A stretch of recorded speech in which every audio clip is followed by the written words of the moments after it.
Assalamualaikum warahmatullahi wabarakatuh. Salam sehat semua. Tetap semangat ya, senantiasa di dalam eksplor ilmu pengetahuan, informasi-informasi terbaru maupun berbagai hal terkait dengan kebaruan yang ada di dalam dunia pendidikan. Oke, pada sesi kali ini Bu Mira akan sedikit berbagi terkait dengan apa itu pembelajaran berdiferensiasi. Oke. Sebelumnya selalu dan senantiasa pastinya saya mengingatkan kepada saudara sekalian, teman-teman mahasiswa untuk tetap menjaga protokol kesehatan, senantiasa menjaga pola makan, pola istirahat sehingga saudara sekalian tetap senantiasa bisa sehat dan bahagia untuk menjalankan semua aktivitas perkuliahan dan sebagainya. Seperti itu ya. Oke, baik. Saudara bisa lihat di sini kita akan kupas sedikit, Bila akan sharing cerita sedikit kaitannya dengan pembelajaran berdiferensiasi. Apa itu kemudian pembelajaran berdiferensiasi? Kita lihat bersama-sama ya. Oke, baik. Untuk tujuan utama kenapa Bun Mila menghadirkan atau sharing berkaitannya dengan pembelajaran berdiferensiasi atau istilah lainnya adalah pembelajaran berdiferensiasi itu utamanya bertujuan bahwa saudara tidak hanya memahami sebetulnya ya, namun juga dapat mengaplikasikan hal ini, artinya dapat membangun kelas yang berdiferensiasi nantinya ketika saudara magang, saudara kemudian KKN ataupun saudara sudah terjun langsung ke lapangan ketika saudara lulus nantinya, seperti itu ya. Terus kemudian juga dengan sadar akan pentingnya peran seorang kepala sekolah di dalam peningkatan penerapan pembelajaran berdiferensiasi yang efektif. Itu yang kedua. Untuk tujuan yang ketiga adalah bahwa kepala sekolah lebih siap di dalam memberikan support, memberikan dukungan bagi Bapak Ibu guru, bagi siswa, bagi murid, bagi ekosistem sekolah di dalam penerapan strategi pembelajaran berdiferensiasi agar tentunya dapat berjalan secara holistik dan berjalan efektif, seperti itu. Ada beberapa pertanyaan inti ya. Dalam hal ini saya menyampaikan 3 pertanyaan inti. Pastinya saudara sekalian, teman-teman mahasiswa kan penasaran gitu ya, apa itu pembelajaran berdiferensiasi, seperti apa kelas terkait dengan pembelajaran berdiferensiasi, bentuknya seperti apa, terus kemudian peran saudara, peran nantinya ketika menjadi seorang kepala sekolah di dalam memimpin satuan pendidikan dan sebagainya, kemudian dukungan seperti apa juga yang diperlukan agar pembelajaran berdiferensiasi tersebut bisa berjalan efektif, seperti itu ya. Oke, sedikit demi sedikit kita kupas.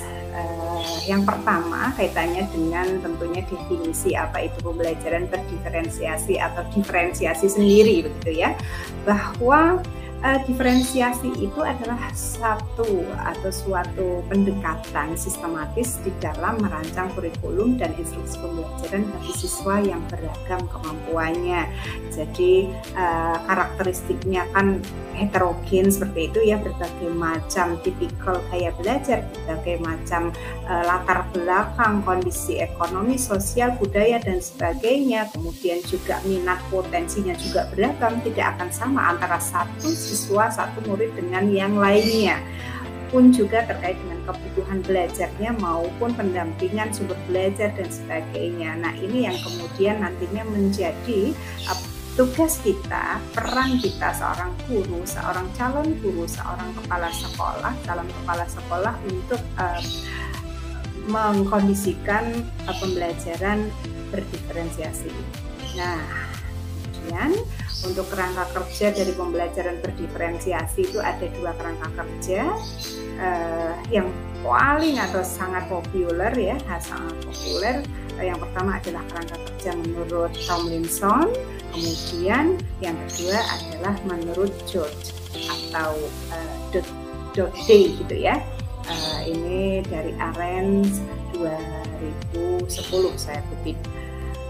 Oke, untuk kerangka kerja dari versi atau menurut Tomlinson itu bahwa yang ada 6 ya, ada 6 kerangka kerja di dalam pembelajaran berdiferensiasi ini, yaitu yang pertama adalah memperhatikan kesiapan akademik siswa ya, artinya kita lihat di awal, kita diagnosis di awal bagaimana kemudian mood mereka di awal, apakah mereka kemudian zona emosinya berada di tataran bahagia atau biasa-biasa saja, ataukah dia merasa belum begitu happy ketika di awal pembelajaran dan sebagainya. Itu perlu dan penting untuk kita perhatikan ya, kesiapan bagaimana psikis akademik dari masing-masing siswa di kelas seperti itu. Kemudian yang kedua, kita perhatikan juga terkait dengan minat, bakat, potensi yang ada di dalam diri siswa. Kemudian yang ketiga adalah gaya belajarnya. Tipe gaya belajarnya itu kita harus lihat juga, kita harus diagnosis juga apakah termasuk di dalam kategori kinestetik, auditori, visual, atau gabungan dari kedua atau bahkan ketiganya. Itu kita harus ketahui sebagai seorang guru ataupun calon guru di dalam perencanaan aktivitas pembelajaran di kelas. Kemudian yang keempat adalah meminta para guru untuk memberikan strategi jamak atau beragam ya, artinya tidak monoton, tidak melulu dengan menggunakan strategi yang sama itu saja ya, artinya harus kita kolaboratif, kita cari strategi pendekatan, metode, model pembelajaran sekiranya yang dapat memfasilitasi gaya belajar masing-masing dari mereka. Kemudian juga dapat mengorganisasikan dan membedakan isi terkait dengan kurikulum, capaian, ATP, dan sebagainya. Kemudian yang kelima, bagaimana proses pembelajaran itu terjadi, ya, bagaimana pelaksanaannya. Kemudian yang terakhir, yang keenam adalah produk atau evaluasi atau luarannya atau hasil penilaiannya untuk dapat mengakomodir tingkat kesiapan, perbedaan minat, bakat, maupun perbedaan gaya belajar dari masing-masing siswa atau murid kita seperti itu. Untuk yang kedua, kerangka kerja versi George ya, atau George G gitu ya. Ada 5 kategori strategi. Yang pertama ya opsi seperti itu ya, jadi kita buat kesepakatan bersama di awal pembelajaran dengan murid kita. Kemudian juga yang kedua, membangun pembelajaran di sekitar taksonomi Bloom ya. Kemudian yang ketiga, menggunakan kecerdasan jamak, artinya tidak hanya homogen namun jamak ya. Terus kemudian yang keempat, menggunakan pengelompokan secara fleksibel, dan yang kelima, yang terakhir adalah menggunakan pelajaran berjenjang. Berikutnya untuk pertimbangan proses pembelajaran berdiferensiasi. Di dalam pelaksanaan proses belajar mengajar yang efektif di kelas berdiferensiasi ini ada beberapa hal yang perlu nantinya saudara perhatikan, yang perlu saudara list terlebih dahulu. Yang pertama adalah pastinya membuat perencanaan ya. Bagaimana merencanakan kelas berdiferensiasi tersebut. Itu ada 3 aspek hal yang sangat urgent, yang sangat penting untuk saudara perlu rencanakan. Yang pertama adalah mengklarifikasi materi ya, artinya saudara plot mana-mana sekiranya materi yang kemudian saudara berikan di awal, di tengah, dan di akhir ya, artinya kita bisa improvisasi dengan materi-materi yang ada di kurikulum. Kemudian yang kedua, mendiagnosa kesiapan siswa tadi ya, kita berikan diagnosis, kita mendiagnosa siswa di awal ya, baik itu karakteristiknya, latar belakang siswa, baik secara psikologis, secara kognitif, secara sosial, budaya, dan sebagainya, dan gaya belajarnya pula. Yang ketiga, mendesain pengalaman belajar yang bervariasi. Kemudian hal yang kedua di dalam pertimbangan proses pembelajaran berdiferensiasi adalah mengatur kelas berdiferensiasi ya. Jadi dari berbagai referensi atau penelitian yang relevan dari beberapa ahli merekomendasikan bahwa para guru agar dapat mengembangkan template untuk mengatur tugas siswa. Ya, artinya diberikan template yang jelas, diberikan rule yang jelas, diberikan aturan tata tertib yang jelas. Artinya para siswa tidak kemudian hanya samar atau bahkan tidak jelas ketika kita memberikan instruksi kepada mereka. Seperti itu. Kemudian yang ketiga, penilaian dalam kelas berdiferensiasi atau evaluasi di dalam kelas berdiferensiasi. Dalam kelas ini bersifat tanpa henti, ya, artinya kita secara berkelanjutan, secara sistematis itu senantiasa memberikan penilaian, tidak hanya di akhir saja atau disebutlah dengan post test saja, namun secara dinamis seperti itu, ya, dan merupakan bagian yang terpadu di dalam pembelajaran. Kemudian yang keempat, peran guru dan siswa ini juga sangat penting, ya, karena guru dalam hal ini selaku fasilitator dan pelatih, sedangkan siswa adalah sebagai peserta yang aktif, bukan peserta yang pasif hanya astane sedeku mendengarkan berbagai macam fasilitas yang telah disampaikan oleh guru, ya. Artinya siswa di dalam berproses belajar mereka mandiri dari antusias dari inisiasinya siswa sendiri, ya. Siswa juga membuat pilihan berdasarkan minat, pilihan belajar mereka, belajar sendiri, saling menjadi tutor sebaya itu juga penting saya kira, ya, di dalam bekerja baik kelompok kecil maupun besar. Kemudian yang kelima itu adalah lingkungan belajar. Lingkungan kelas berdiferensiasi memiliki banyak sekali jenis aktivitas belajar dan ragam situasi pengelompokan. Jadi bisa menggunakan berbagai trik, berbagai teknik, entah itu make a match, entah itu dibuat menjadi dalam satu kelompok terdiri dari 4 anggota atau hal lainnya, ya, mau dibuat seperti apapun itu, yang penting lingkungan belajar itu dapat dirasa inklusif bagi para siswa, ya, dirasakan nyaman dan aman bagi siswa. Terkait dengan pembelajaran berdiferensiasi pastinya juga terdapat pro dan kontra pastinya, ya, senantiasa setiap kali ada hal baru, ada proyek-proyek baru, itu pasti senantiasa dibarengi dengan hal-hal pro dan kontra pastinya. Nah, untuk pro-nya ini mungkin sebagai salah satunya adalah sebagai penelitian untuk menunjukkan bahwa instruksi pembelajaran berdiferensiasi efektif bagi siswa yang berkemampuan tinggi dan punya kesulitan atau tak berkemampuan. Jadi bisa memfasilitasi semua jenjang kognitif begitu, ya. Jadi tidak hanya yang pintar saja yang aman, kemudian yang berada di level bawah tidak aman karena mereka tidak diperhatikan, tidak seperti itu, ya. Jadi terus kemudian yang kedua, saat siswa diberi pilihan atas cara mereka belajar, mereka lebih dapat bertanggung jawab, artinya juga memupuk, membangun rasa tanggung jawab oleh siswa sendiri, ya. Jadi saya kira juga ini penting dan bagus. Yang ketiga adalah siswa lebih terlibat, ya, dia dapat berkontribusi secara langsung di dalam menunjukkan minat belajarnya, bakatnya, kemudian dilaporkan masalah disiplin lebih berkurang, ya, artinya, ya, di kelas bila para guru menerapkan pembelajaran berdiferensiasi. Itu dari versi untuk pro-nya. Namun beberapa juga ada kontra pastinya, ya.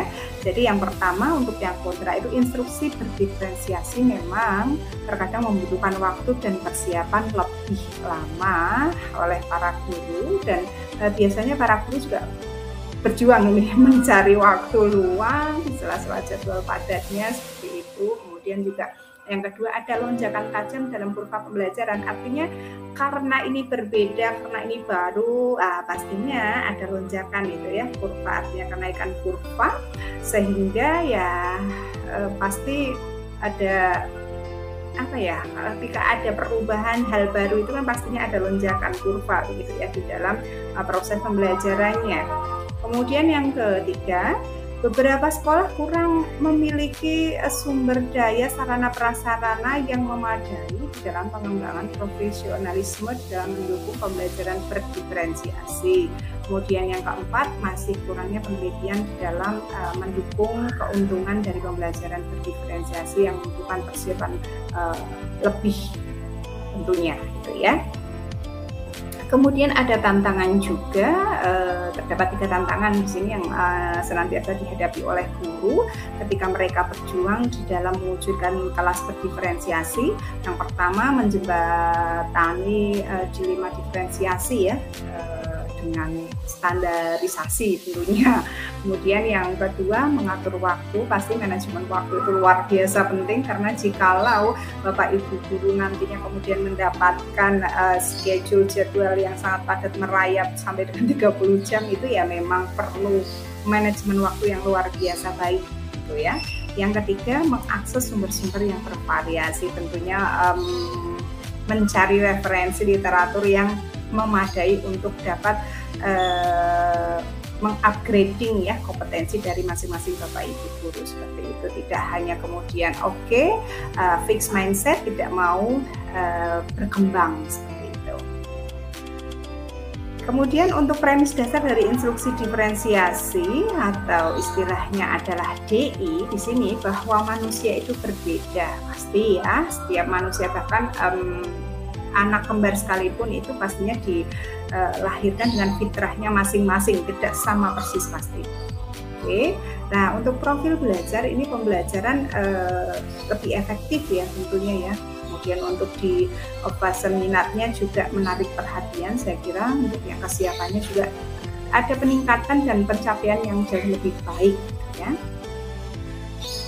Nah, untuk sumber sarana prasarana di dalam kelas berdiferensiasi itu apa saja? Pastinya ya ketika kita capture dari materi ya pastinya buku pendukung, bahan pendukung, handout atau LKPD ya, gambar kerja siswa yang dibuat oleh guru, kemudian koleksi video, sumber-sumber bahan yang lainnya, pusat belajar, dukungan sarana prasarana, katakanlah LCD atau Smart TV mungkin, alat peraga, perlengkapan lainnya ya, ada portofolio, komputer, laptop, smartphone mungkin atau gawai dan lain sebagainya ya. Kemudian waktu, ini untuk sarana prasarana memerlukan waktu ya untuk bertemu dan berkolaborasi antara mata pelajaran, topik dan usia atau tingkatan maupun kelompoknya ya, bertemu dan bekerja sama untuk membuat tim penilaian kolaborasi, kemudian juga membentuk tim guru untuk bekerja sama di dalam berkolaborasi, karena ini bisa dilaksanakan untuk lintas jenjang juga sebetulnya ya. Nah, bagi sekolah SD mungkin ya bertemu dan bekerja sama dengan guru lainnya, katakanlah dengan guru PJOK, guru agama misal dan sebagainya. Kemudian berpikir ulang dan mempertimbangkan jadwal harian, penggunaan fasilitas dan ruang serta alokasi sumber ya. Memang harus sarana prasarana pendukungnya harus memadai memang untuk mendukung kelas berdiferensiasi ini.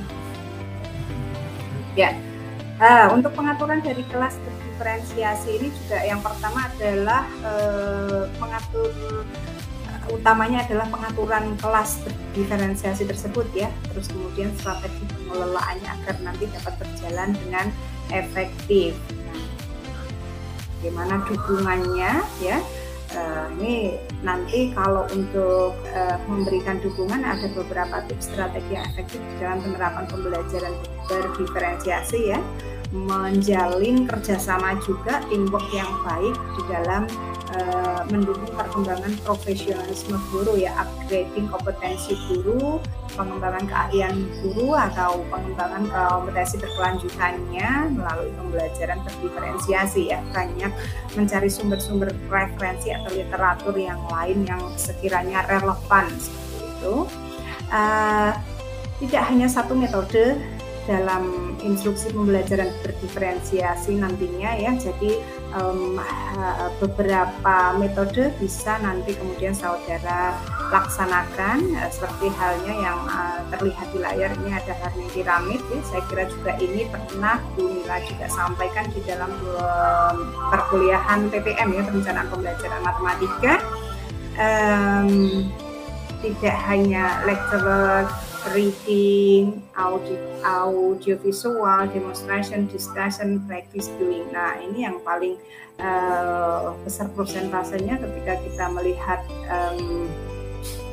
taksonomi learning piramida ini ya, mengarah ke taksonomi Bloom ini, mereka ketika presentasi, ketika mereka berbicara di depan itu persentasenya jauh lebih besar ya, ketika mereka hanya reading, membaca, hanya melihat atau mendengarkan saja, seperti itu. Oke, ketika pembelajaran berdiferensiasi juga perlu dan penting untuk kita tidak hanya kita selaku gurunya memaksakan atau mengharapkan mereka untuk senantiasa mengikuti langkah kita ya. Namun terkadang kita juga perlu mengikuti langkah dari para murid kita. Maunya seperti apa sih? Di awal kita buat kesepakatan bersama. Itu juga hal baik ya saya kira ya. Kemudian ciri-ciri adanya dukungan dalam instruksi pembelajaran ya, terbangun atas bahasa yang sama mengenai diferensiasi itu harus disamakan ya, grow mindset-nya ya. Terus kemudian memahami tingkat kesiapan guru, minat guru, pilihan modelnya bagaimana, pilihan langsung tertuju pada kebutuhan dasar dan sebagainya, mengenali dan menghargai usaha guru dan sebagainya. Ini bagi seorang sosok kepala sekolah nantinya. Oke. Nah, pembelajaran berdiferensiasi ini yang harus dan tidak harus dilakukan ya. Proaktif, jelas mindsetnya adalah grow mindset ya, fleksibel, fokus, kemudian relevan, kemudian rutinitasnya juga dinamis dan lain sebagainya. Ini saya kutip dari Tomlinson 2001 ya. Jadi saudara juga bisa capture bersama dari Tomlinson 2001 ini. Oke. Untuk selanjutnya nanti terkait dengan standar isi, penilaian, evaluasi dan sebagainya kita lanjutkan di sesi pertemuan berikutnya. Mungkin ini saja terlebih dahulu sharing dari Bu Mila terkait dengan apa itu pembelajaran berdiferensiasi. Mohon ditunggu untuk sesi yang kedua berikutnya ya. Sekian dulu, mohon maaf jika ada salah kata. Terima kasih. Tetap jaga kesehatan. Salam sehat. Assalamualaikum warahmatullahi wabarakatuh.